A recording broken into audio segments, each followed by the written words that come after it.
Hi, and welcome to Discover Oklahoma. I'm Dean O'Lally, joined by our very special guest co-host, Lieutenant Governor Mac Pinnell. Good to have you back. Well, it's great to be back, and it's great to be right here at the 45th Infantry Museum in Oklahoma City.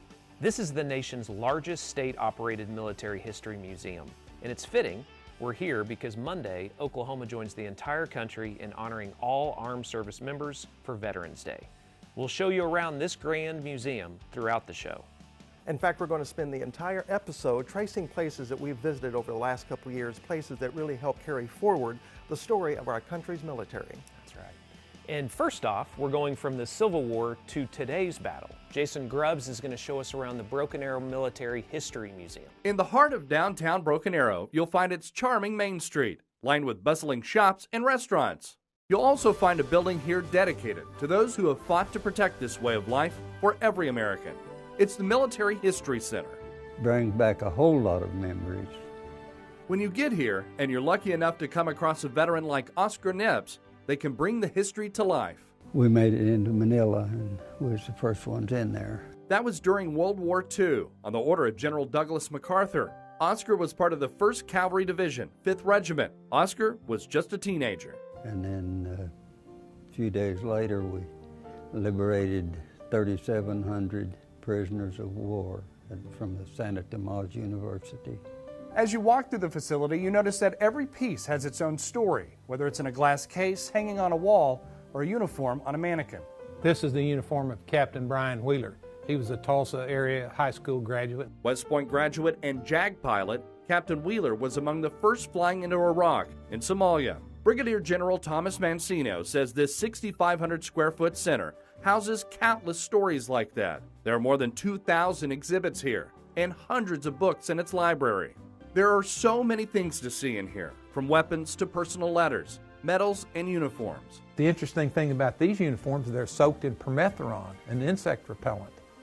So it helps keep the ticks and the bugs off of you. Even items used in everyday life. It's interesting to see the technological developments of military items over the years. I think that by viewing our artifacts, they can get a feel for the kinds of problems that the soldiers had and the progression of things. We always start them off with showing them the original gas mask in World War I. Lining the hallways are hundreds of models, meticulously crafted by 2 main donors. There are military vehicles traveling by rail and by road, battleships and planes. You can see World War I, and then these are Japanese planes, these are German planes, then American planes on top. The center opened in November of 2013 with help from the city, citizens, and private donations, all operated by volunteers. We have knowledgeable docents that will take you on a tour. You can self-tour if you'd like. We're open at 10 o'clock till 4 o'clock on Tuesday through Friday and Saturday at 10 till 2. A flag plaza will greet you at the door, which honors those who have served and the many people who have helped build this military center.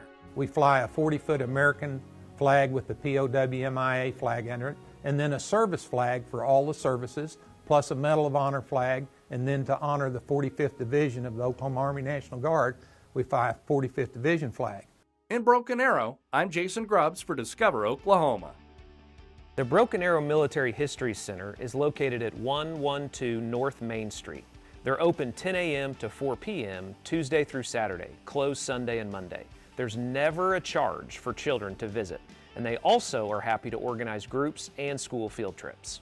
And Dino, it is so important for us to be able to show the next generation really this military history and about our veterans. And indeed, something that they may be surprised to learn, one of the most well-known generals of the modern day, born right here in Oklahoma. That's right. General Tommy Franks was born in Wynnewood. He's the U.S. general who led the attack on the Taliban in Afghanistan in response to the September 11th attacks.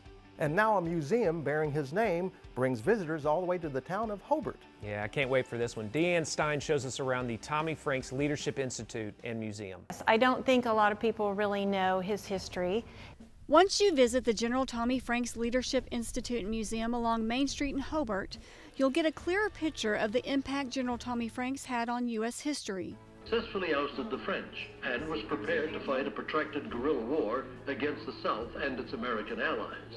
The interactive exhibits showcase military equipment and rare artifacts from Frank's time in Vietnam to when he was assigned Commander-in-Chief at Central Command as a 4-star general. And I hope this exhibit, Never Forget, will pay tribute to the lives lost on 9/11. It takes you through an entire day, the entire day of 9/11 with videos and artifacts, and tells the story of exactly what happened. The 9/11 Never Forget exhibit also includes a steel beam from the World Trade Center at Ground Zero. This was the presidential decision to go into Iraq and remove Saddam Hussein from power. Following 9/11, Franks led the attack into Afghanistan and Iraq, a time highlighted through videos and photographs you'll only see here, the actual uniforms worn during that time, and a new traveling exhibit called the Task Force Dagger. It was very important and it was very unique because the generals of the Northern Alliance moved around northern Afghanistan on horseback. These are artifacts from the removal of Saddam Hussein from power, his sons' helmets, his sons Uday and Qusay, a piece from his palace. In the museum, you'll also find the largest collection of challenge coins and one of only 2 Medal of Honor awards on display in the state. That was quite an honor for him. What did that signify? He said that when President Bush hung this medal around his neck, he said one of the highest distinctions of history is to be called a liberator. And he said he will always carry that title. General Franks opened this facility not only to tell the history of the military, but to also inspire the next generation of leaders by offering several leadership programs here, along with this mobile classroom. The classroom visits up to 100 different schools each year, presenting Frank's uniform and one-of-a-kind artifacts from his travels abroad. This one is one that the kids love the most. This piece of wood here actually is a wooden pillow. So it was very important to have that available to students and to the public to see it and learn about our history. In Hobart, I'm Deanne Stein for Discover Oklahoma. The museum is located at 507 South Main Street in Hobart. It's open Monday through Saturday from 10 a.m. to noon and 1 to 5 p.m. This is another spot where children are always admitted at no charge. Coming up on Discover Oklahoma. What they're missing is the heritage not only of the citizen soldier of the state of Oklahoma, but the military heritage of the United States of America. We'll experience the historic exhibits of the 45th Infantry Museum. Our recipes, we still do everything daily, homemade. You know, we're known for our spaghetti sauce and our homemade raviolis and meatballs. Plus, how one veteran's family keeps his legacy alive through food. The soldiers, sailors, airmen, Marines, they have performed a service, giving all Americans the freedoms and liberties that we enjoy today.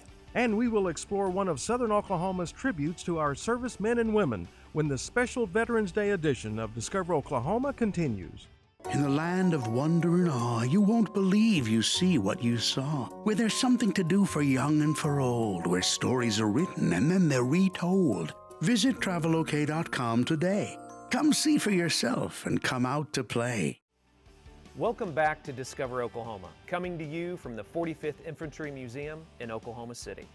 And we're very happy to have you here, Lieutenant Governor Matt Pinnell, as we salute Oklahoma's veterans. Well, and there's so many wonderful places around the state. I would say a top 10 state for sure when it comes to seeing all the great military history that you can see right here in Oklahoma. And right now, Tina McGarry is going to take us to Southern Oklahoma to the Ardmore Military Memorial Museum. It's part of our history. The mission of the Military Memorial Museum in Ardmore is simple: preserve and display military history and honor the men and women who've served. We go back from the war with Mexico, the westward expansion, World War I. Of course, there's the Civil War I missed in there, but World War I, World War II, Korea, Vietnam, and we have artifacts from Desert Storm, Desert Shield.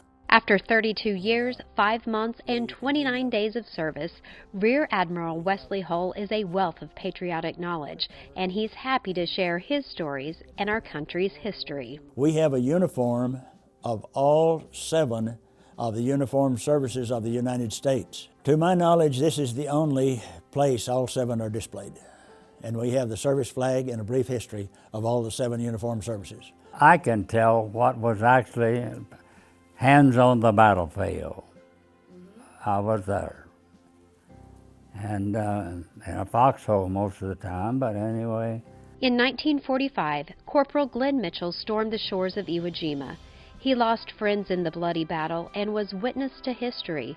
He talks about the moment soldiers raised the American flag on Mount Suribachi. It was a hilarious moment for us that were close to it.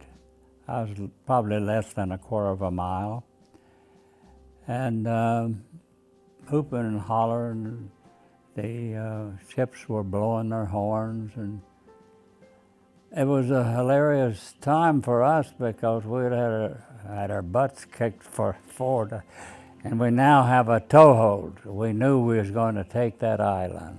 The museum tells the story of America through photos and memorabilia, replicas, and artifacts. And I love this, it's something really special. The Hall of Honor is local heroes from every branch of service. The soldiers, sailors, airmen, Marines, they have performed a service, giving all Americans the freedoms and liberties that we enjoy today. And we have all of that history displayed here, so when they come to visit, they can see what previous to us have gone through in protecting our country and giving us the freedoms and liberties.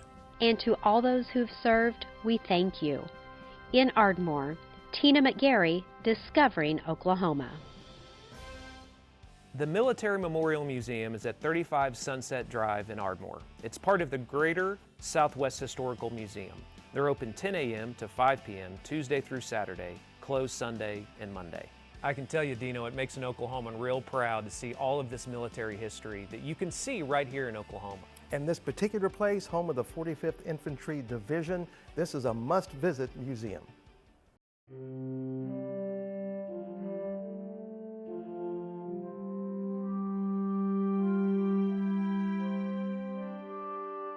Entering the 45th Infantry Division Museum is the beginning of a fascinating journey through the history of an incredible fighting unit. The 45th Infantry Division was mobilized in 1923 and was active through 1968 and became one of the most storied units in history. And you can take away a better appreciation of what these fellow citizens have done to preserve our freedom. What they're missing is the heritage not only of the citizen soldier of the state of Oklahoma, but the military heritage of the United States of America. We honor the citizen soldier and the citizen of the United States who has volunteered his time in most cases, because we did have a draft for a while, as you know, and defended the country. And within the walls of this museum, you'll be able to follow that defense of the country from World War I all the way through what's currently going on in the world today. There are 10 galleries in the museum, starting off in the Hall of Flags, which is a chronological depiction of the state's military history. One of the most requested areas to see deals with World War II. In our World War II gallery, as a matter of fact, you'll see the largest collection of items once the personal property of Adolf Hitler on public display anywhere in the world. Now, there are larger collections, but they're in private hands and not on public exhibition. The center section of the museum holds two very significant and popular collections. You have the Bill Malden Art Collection.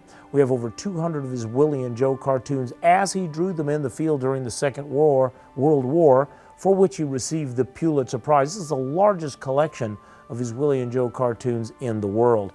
Immediately adjacent to that is the Reeves U.S. Military Firearms Collection, the third largest collection of its type in the nation. There are some very impressive artifacts in that collection, and many of those weapons from America's military history you are not going to see anywhere else in the country. You'll find history at every turn in the museum, from the Support Forces Hall to the area dedicated to Oklahomans in military aviation and the Oklahoma Air National Guard. There are operational military vehicles and artifacts everywhere. We find that a casual perusal of the interior of the museum can take you 2.5 to 3 hours depending upon your degree of interest. And then you can easily spend another hour outside the museum in the 15 acres, which we call the Military Park, examining the historic armored vehicles, artillery pieces, aircraft, rotary wing aircraft, and ancillary equipment. The 45th Infantry Museum is just south of Oklahoma City's Adventure District at 2145 Northeast 36th Street. Admission is free for everyone. Check their website for hours and special exhibits. Coming up on Discover Oklahoma. Probably some of the best Italian food I've found in the state so far. One veteran's small Oklahoma business that's still booming decades later. You will find 58,272 names of the men and women who gave the ultimate sacrifice for their country. And the touching tribute you will find in the city of Enid when Discover Oklahoma's salute to veterans continues. Maybe it's time to take in the view and discover yourself in the land of what's new. Here, history happens in the blink of an eye, and learning is fun. You can even ask why. At travelok.com, find even more. Come see for yourself and then go explore. Welcome back to Discover Oklahoma on this Veterans Day weekend. We're saluting Oklahoma's veterans with a special look at places in our state that help tell their story. And Dino, one of the most moving experiences that you can have is at the Vietnam Memorial in our nation's capital. And there is a replica of that wall actually right in the heart of Oklahoma. The city of Enid produced this very special video about it.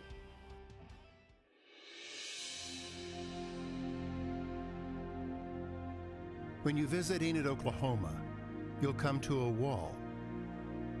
Not just any wall. This wall is very special. You will find 58,272 names of the men and women who gave the ultimate sacrifice for their country. When you come to the wall, you'll be reminded that freedom isn't free.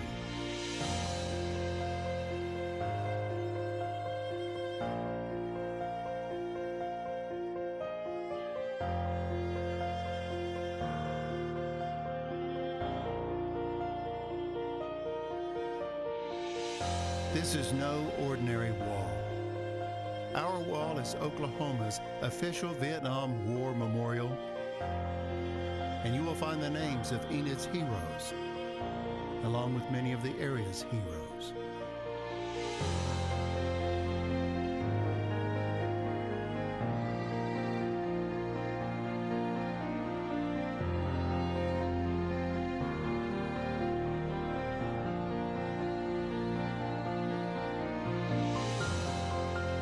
On your next trip to Enid, Oklahoma, take time to honor those whose name is on the wall.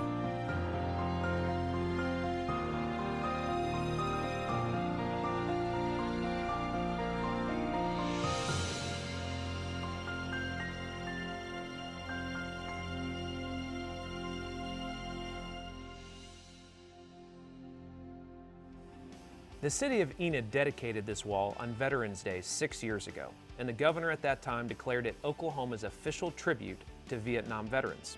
You can visit the Woodring Wall of Honor and Veterans Park and the Enid Woodring Regional Airport, located at 1026 South 66th Street in Enid. Up next on Discover Oklahoma. Just good home-cooked food, that we just put a lot of time into, and, we put a lot of pride into it. It all started when one veteran came home to Oklahoma. See what they're still serving up decades later when Discover Oklahoma continues. Want to discover even more about the show? Go online and watch Discover Oklahoma anywhere, anytime. Catch up on missed episodes, track down interesting locations, and submit your own story ideas. Start exploring today at discoveroklahomatv.com. We have really enjoyed our time here at the 45th Infantry Museum in Oklahoma City, but most importantly, saluting Oklahoma's veterans. That's right. And when those brave men and women come home, a lot of times in Oklahoma, they start small businesses. And one of my favorite small businesses that was started, one of my favorite restaurants, is the Isle of Capri in Krebs. It's one of my favorite restaurants, too. Well, let's go check it out. Stephanie Fields is the fourth generation to run Isle of Capri. She is continuing that heritage, that passion, a 66-year-old tradition. Our recipes, we still do everything daily, homemade. We're known for our spaghetti sauce and our homemade raviolis and meatballs. They are also known for their outstanding steaks and lamb fries. Now, I grew up eating at the Isle of Capri, and simply put, although their food is fantastic, they have a devoted following. This gentleman has been eating here for 33 years. There's all these Italian restaurants over here, and this is my favorite. I come to the Isle because it's good Italian food. Yvette Martin has been a regular customer for 25 years, so what keeps her coming back? The food, the service, the fact that when you leave here, you are full. And the other thing that I really like, I think probably more than anything, is the fact that real Italians are making this wonderful Italian food. That's important. It's authentic. And what else is authentic is the approach to making the food. I start about 7:30, 8 o'clock in the morning, you know, and I start with my sauce. We make raviolis every night. It's pretty continuous, you know. It's a job, but I like it. It's enjoyable. It's the tradition of creating a tasty dish carved by the repetition of skillful hands. And regardless of what you order, you will get a lot of food. You get salad and bread first. After that, you get your spaghetti and raviolis. Then you get your entree. You don't go away hungry, you know. It's like you said, it's one thing at a time, and I think that we're known for those portions, how they come out. You know, we don't want you to go away hungry. I had chicken parmesan dinner, which came with spaghetti and raviolis and a side salad, so it'll fill you up. I promise you that one. It's good eating. I tell you what, it's definitely filling. Yeah, you get full. Lots of food for the money. It's all rich, flavorful Italian cuisine that is part of a tradition. Probably some of the best Italian food I've found in the state so far. For me, that is a clean plate and taking my bread at the very end and sopping it all the sauce up and cleaning it dry. That would be a sign that I have done well with my food. I guess an Italian family style experience, just good home cooked food, you know, that we just put a lot of time into, and you know, we put a lot of pride into it. The Isle of Capri was founded by Dominique Giacomo in 1950, a veteran of the U.S. Navy. You'll find Isle of Capri at 150 Southwest 7th Street in Krebs. Hit up their Facebook page to see the menu and hours. No matter where your next road trip takes you, the Discover Oklahoma Dining Guide will help you find a great place to eat. All you have to do is just log on to our website, travelok.com, and click Request Free Brochures to get your copy. A huge thank you to the National Guard and the 45th Infantry Museum for hosting us this week. You gotta come, this place is a gem. Absolutely. Anyone wanting information about the Oklahoma National Guard can find it at their website at ok.ng.mil. A reminder, you can visit the 27,000 square foot museum Tuesday through Sunday. Hours are listed on their website. Admission is always free for all ages. Coming up next week on Discover Oklahoma, fall is the perfect time to get outdoors in Oklahoma. We'll show you where to find a lakeside cabin. And don't order online when you can shop local. We have an Oklahoma-owned idea for fans of both of our state's football teams. Next week, right here on Discover Oklahoma. Lieutenant Governor Matt Purnell, thank you again for being on the show. Oh, I always enjoy it. I look forward to doing it again. You ready to wrap this one up? I'm ready. All right, so until next time, remember, there's always something to discover in Oklahoma.